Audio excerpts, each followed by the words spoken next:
Hi hello welcome to our channel. నేను మీ సిరి. ఈరోజు మనం చెప్పుకోబోయే కథ ఇష్టమైన సకుడా పార్ట్ 174. కథలోకి వెళ్ళే ముందు లైక్ చేయడం మర్చిపోకండి ఫ్రెండ్స్. హర్ష ఎక్కడా? ఇప్పుడే బయలుదేరాను. ఏమైంది? వేద గొంతులో కాస్త కంగారు గమనిస్తూ అడిగాడు హర్ష. నీతో మాట్లాడాలి. ఎప్పుడు మనం మీట్ అయ్యే బ్రిడ్జ్ దగ్గరికి వస్తావా అని అడిగింది సంశయంగానే. చాలా విసుగ్గా ఉంది వేద. అతడి మాటలకి వేద నిరాశపడింది. ఇంటికి వెళ్ళి ఫ్రెష్ అయి వస్తాను అన్నాడు. ఆమె ముఖంలో ఒక్కసారిగా వెలుగొచ్చింది. సరే, ఈలోపు నేను అక్కడ ఉంటాను అని అన్నది వేద. ఎలాగో వస్తుంది కదా, దారిలో నిన్ను పిక్ చేసుకుంటానులే అన్నాడు హర్ష. సరే. కాల్ కట్ చేసింది వేద. ఆమెకి కాళ్ళు చేతులు ఆడడం లేదు. తను చేస్తుంది కరెక్టేనా? ఇంత త్వరగా హర్షకి విషయం చెప్పాల్సిన అవసరం ఉందా లేదా?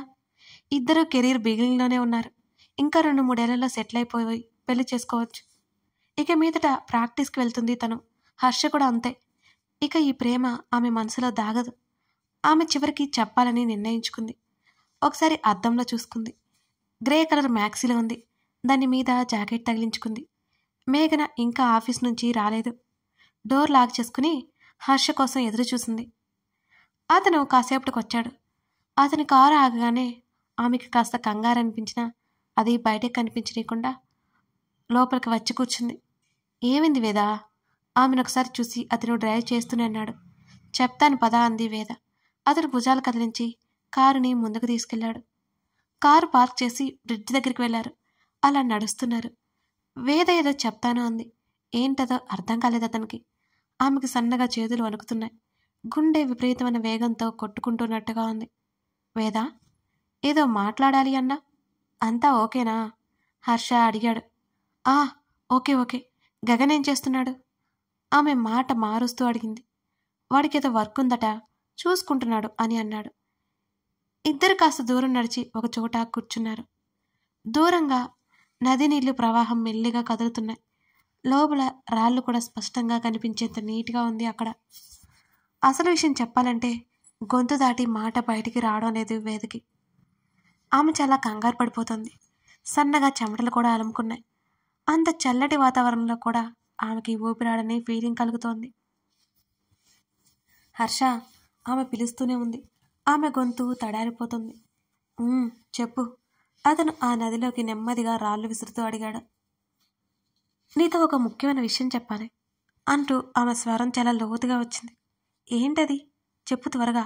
ఇంపార్టెంట్ అంటావు, ఏంటో చెప్పవు అని. కొంపదీసి ఎవరినైనా లవ్ చేశావా అని టక్కున ఆమె వైపు తిరిగాడు హర్ష. ఆమె తల అడ్డదిడ్డంగా ఊపింది.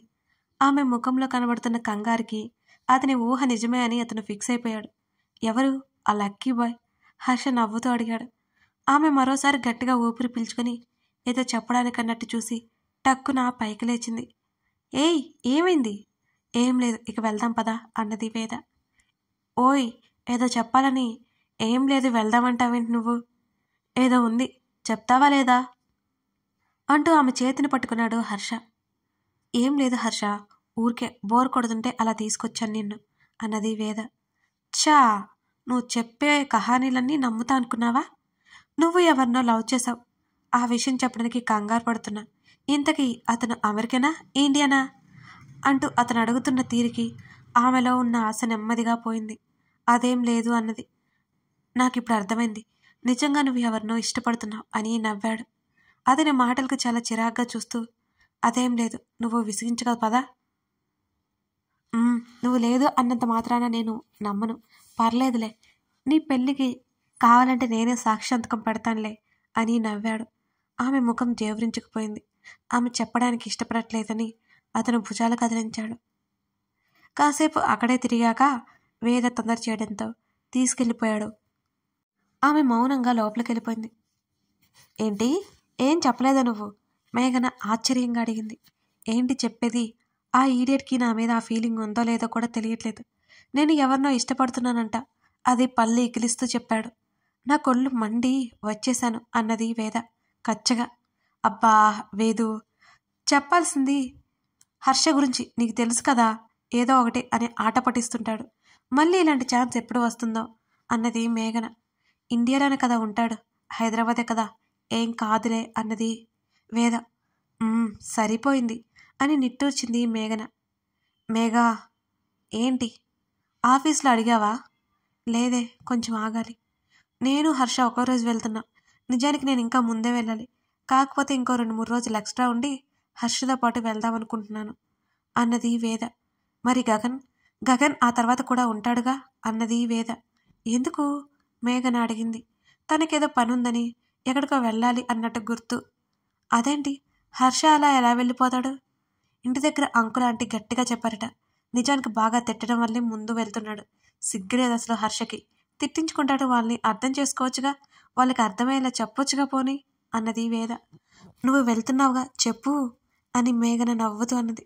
ఆంటీ అంకుల్ నాకు ముందే తెలుసు, ఖచ్చితంగా చెప్తాను చూడు అని నవ్వింది. గగన్ ఉంటాడు అనే ఆలోచనలో ఉంది మేఘన. ఆమెకెందుకో సంతోషంగా ఉంది. త్వరగా వచ్చేరా, గగన్ని హత్తుకొని వదిలాడు హర్ష. ఇంకా 4 రోజులు కూడా ఉండలేవా నువ్వు అని వెటకారంగా అడిగింది వేద. ఆమె వైపు ఒక చూపు చూసి, మేఘా, నువ్వు ఇండియా తప్పకుండా రావాలి అని మరీ చెప్పాడు హర్ష. తప్పకుండా వస్తాను అంటూ అతన్ని హత్తుకుని దూరం జరిగింది. స్నేహితురాళ్ళిద్దరూ వీడుకోలు చెప్పుకుంటున్నారు. ఇద్దరికి కళ్ళలో నీళ్లు తిరిగాయి. కానీ ఎవరూ బయటపడకుండా ఉన్నారు. మేఘా, నువ్వు జాగ్రత్త. నీకెప్పుడు లోన్లీగా కనిపించినా నాకు కాల్ చేయి, నైట్ అయినా సరే అన్నది వేద.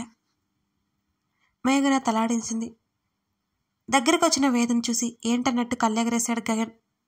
మేఘన్ని చూసుకో అప్పుడప్పుడైనా అని అనగానే తనేం చిన్నపిల్ల కాదు అన్నాడు. అబ్బా సర్లే, మిస్ అవుతాను నిన్ను అంటూ అతని చేతిని చుట్టేసింది వేద. Take care. ఆమెనే చూస్తూ నెమ్మదిగా ఆమె తల మీద చెయ్యేశాడు గగన్. ఆమెకి తనకి మధ్య ఈ స్నేహానికి మించిన ఇంకా ఏదో బంధం ఉంది. అదే తెలియట్లేదు అతనికి. ఎంత వద్దనుకున్నా హర్ష వేద ఫ్యూచర్లో ఒకటవుతారు అనే ఆలోచన రాగానే అతను బలవంతంగా దాన్ని ఆపేశాడు. మరోసారి మేఘన్ని హత్తుకుని వదిలి హర్షతో పాటు వెళ్ళిపోయింది వేద. తర్వాత 2 రోజుల వరకు మేఘన్ని గగన్ అసలు కలవలేదు. వీకెండ్ కాల్ చేసింది మేఘన. చెప్పు మేఘ అని అన్నాడు. ఏం చేస్తున్నా గగన్? నథింగ్. అతను బయట పడుతున్న మంచుని చూస్తూ కాఫీ తాగుతున్నాడు. మరి కాల్ చేయొచ్చు కదా అని అంది మేఘన. ఎందుకు అన్నాడు గగన్. ఎందుకేంటి, మీట్ అయ్యే వాళ్ళం కదా అంది మేఘన. అప్పుడు కాదు అన్నాడు అతను. ఎందుకు? చిన్నబుచ్చుకుంది మేఘన. మామతో మాట్లాడాలి అన్నాడు. ఆమె ఎక్కువ మాట్లాడలేదు. అతనికి మీట్ అవ్వడం అవ్వకపోతే ఆమె ఇబ్బంది పెట్టలేదు. అతని ఇష్టమే తన ఇష్టం. సరే, రేపు మీట్ అవుదామా? ఆమె గుండె ఒక్కసారిగా ఆగి కొట్టుకుంది ఈసారి. ఆమె తన మనసులో విషయం అతని ముందు బయట పెట్టాలి. ఓకే అతను వెంటనే చెప్పడంతో ఆమె తెగ సంతోషపడిపోయింది. సరే, మా రూమ్ దగ్గరికి రా అని ఆమె టక్కున కాల్ కట్ చేసింది. ధరణికి హాలిడేస్. ఆమెకి పిచ్చి బోరింగ్గా ఉంది. అమృత శృతితో కాసేపు మాట్లాడి కిందకొచ్చేసింది. ఎప్పట్లా తల్లి కాఫీ కప్ పెట్టుకుని వరండాలో కూర్చుంది. నిట్టూర్చి దగ్గరికి వచ్చింది ధరణి. గగన్ మాటలు వినిపిస్తుంటే ఆమె కాస్త దూరంలో ఆగిపోయింది. ముందరకు వెళ్తే ఫోన్ మాట్లాడమని తన తల్లి తనకి ఫోన్ ఇస్తే తను మాట్లాడలేదు. ఆమె గడప యువతలే ఉండిపోయింది. ఇంకా 10-15 డేస్లో వచ్చేస్తానత్తా అని గగన్ చెప్తున్నాడు. వచ్చిన వెంటనే ఇక్కడికి రావాలి. రేవతి చెప్తుంటే అతను నవ్వాడు. నవ్వడం కాదు, తప్పకుండా రావాలి. చూస్తాను. ఇలాంటి మాటలు చెప్పావంటే ఊరుకోని నేను చెప్తున్నా, రేవతి చెప్తోంది. అతను వస్తున్నాడని తెలియడంతో ధరణిలో తెలియని ఉత్సాహం, అంతలోనే మళ్ళీ నిరుత్సాహం కూడా వచ్చేసింది ఆమెకి. వస్తానత్తా, సరేనా? ఇలా అన్నావు, బాగుంది. మామ ఎక్కడికి వెళ్ళాడు? ఆయన ఇంకా రాలేదు. ధరణి ఏమో రూమ్లో ఉంది అని అనవసరంగా రేవతి తన టాపిక్ తేవడంతో ధరణి తల కొట్టుకొని పెదవులు బిగించింది. అతను తన గురించి ఏం అడగలేదు. అంతలోనే టాపిక్ మారిపోయింది. ధరణి ఆ ఫోన్ కాల్ అయ్యే వరకు అక్కడే ఉండి ఆ తర్వాత వెళ్ళింది. తన తల్లి తనతో ఏదైనా చెప్తుందేమని ఆమె ఊహించినా రేవతి ఏం చెప్పకపోవడంతో ధరణి ముఖం వాడిపోయింది. అందరే లోపల రుసరుసలాడుతూ వెళ్ళిపోయింది అక్కడి నుంచి ధరణి. ఓ రోజు హర్ష ఇంటికి వెళ్ళింది వేద. ఆ ఇల్లు చూసి ఆమెకు నిజంగా అబ్బురపడింది. అప్పటి వరకు హర్ష గురించి తన ప్రేమని యాక్సెప్ట్ చేస్తాడనే భయం మాత్రమే ఉండేది. అతడు తనని ప్రేమిస్తాడనే సందేహం మాత్రమే ఉండేది. ఆ ఇంటిని చూసి అతని స్థాయికి తన స్థాయికి మధ్య తేడా స్పష్టంగా కనిపిస్తోంది వేదకి. వాచ్మెన్కి హర్ష ఫ్రెండ్గా పరిచయం చేసుకుని లోపలికెళ్ళింది. హాల్లోకి వెళ్ళగానే ఆమె కళ్ళు తలుక్కుమనేలా ఉన్న ఆ ఇంటీరియర్, ఆ ఫర్నిచర్ ఆమె చూస్తూనే అడుగుపెట్టింది. అక్కడ చాలామంది పనివాళ్ళున్నారు. ఎవరు పనుల్లో వాళ్ళు ఉన్నట్టున్నారు. ఆమె ఎవరు అన్నట్టు చూస్తుంటే హర్ష జయరామ్ అంకుల్ అన్నది కాస్త కంగారుగానే. పిలవడానికన్నట్టు అతను వెళ్ళిపోయాడు. కాసేపటికి హర్ష కిందకొచ్చాడు. అక్కడ వేదన అతను అసలు ఊహించనే లేదు. హే, ఏంటి సడన్ సర్ప్రైజ్? అతను నవ్వుతూ ఆమె దగ్గరికి వచ్చాడు. ఊరికే కలుద్దామని వచ్చాను. ఏం చేస్తున్నావు అని అడిగింది. ఇప్పుడే మా డాడ్తో ఓ ఫైట్ అయింది. మమ్మీ డాడీ బయటికెళ్ళారు. నేను ఎక్కడికి వెళ్ళాలా అని ఆలోచిస్తున్నా అంటూ అతని వైపు సీరియస్గా చూసింది వేద. నువ్వు మారవ్ అన్నది.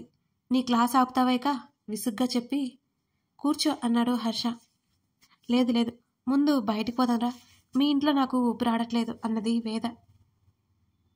ఊపిరి ఆడట్లేదా? ఏం అని అడిగాడు. అదంతే, ముందు నువ్వురా. వేద తొందర చేసింది. ఎక్కడికి? నేను ఫ్రెండ్ని కలవడానికి వెళ్ళాలి అని అన్నాడు హర్ష. వెళ్దువులే, ముందు వెళ్దాం పదా అంటూ అతని చేతిని పట్టుకుని బలవంతంగా బయటికి లాక్కుపోయింది వేద. ఏమైంది నీకు? బయటకు వచ్చాక అడిగాడు. మీ ఇల్లేంటి అంత ఉంది? నాకు ఊపిరి ఆడట్లేదు తెలుసా అంటూ స్కూటీ తెచ్చింది. ఏంటి దీంట్లోనా? నేను రాను అన్నాడు హర్ష. ఏం, నా బుజ్జిదాన్ని చిన్నచూపు చూసావా? అయిపోతావు. వేద వేలు చూపించింది. ఈ డొక్కు స్కూటీకి అంత బిల్డప్ అవసరమా? కారు తెస్తా, వెయిట్ చేయి అంటున్న అతని చేతిని పట్టుకుని ఆపింది వేద. ఏంటన్నట్టు ఆమె వైపు చూశాడు. నువ్వు చాలా డబ్బున్నవాడవని నాకు తెలుసు. మేమెంత పేదవాళ్ళమైతే అంతగా అవమానించాల్సిన అవసరం లేదు. బాయ్ అంటూ అతని చేతిని వదిలింది వేద. ఏయ్ రాక్షసి, నేను అలా అన్నానా? అతను కాస్త కంగారు పడ్డాడు. తన ఉద్దేశం అది కాదు అసలు. వేద, ఈ రోడ్ల మీద స్కూటీతో వెళ్ళలేం అని నా ఉద్దేశం అన్నాడు.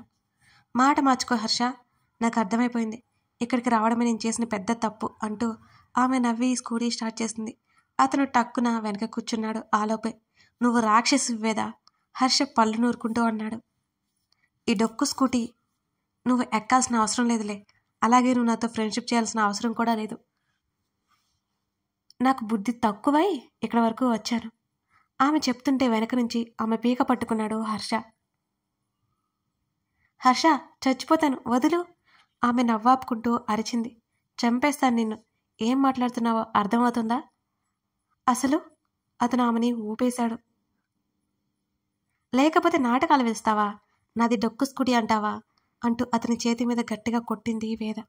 లేకపోతే ఇదేమైనా పుష్పక విమానమా ఏంటి అంటూ చిరాగ్గా ఆమెను వదిలి కూర్చున్నాడు. సరిగ్గా అంతకంటే ఎక్కువే అంటూ ఆమె స్కూటీని ముందు కురికించింది.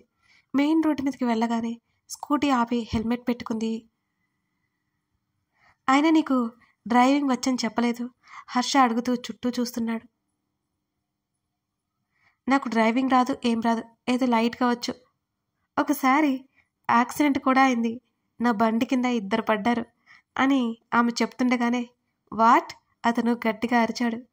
ఎస్, నువ్వేం టెన్షన్ పడుకో, నిన్ను సేఫ్గానే తీసుకెళ్తానులే అని నవ్వుతూ చెప్పింది వేద. నిజంగానే నువ్వు పెద్ద రాక్షసివి. మర్యాదగా స్కూటీ ఆపుతావా లేదా? అతను అరిచాడు మళ్ళీ. ఏం పర్లేదు, ఇప్పుడు బాగానే వచ్చిలే హర్ష అంటూ కాస్త వేగం పెంచింది వేద. నీ మొహం వచ్చి నీకేం రాదని నాకు అర్థమైంది. ఆపుతావా లేదా? అతను అడిగే కొద్దీ ఇంకా వేగం పెంచింది వేద. అప్పటి వరకు చేతులు వదిలేసిన అతను ఆమె భుజాన్ని గట్టిగా పట్టుకుని, వేద, నేను సీరియస్గా చెప్తున్నాను, దయచేసి ఆపై, నేను డ్రైవ్ చేస్తాను అతను చెప్తున్నా ఆమె వేగం పెంచిందే తప్ప అసలు ఆగట్లేదు. కథ కొనసాగుతోంది. కథ నచ్చితే లైక్ చేసి కామెంట్ చేయడం మాత్రం మర్చిపోకండి ఫ్రెండ్స్.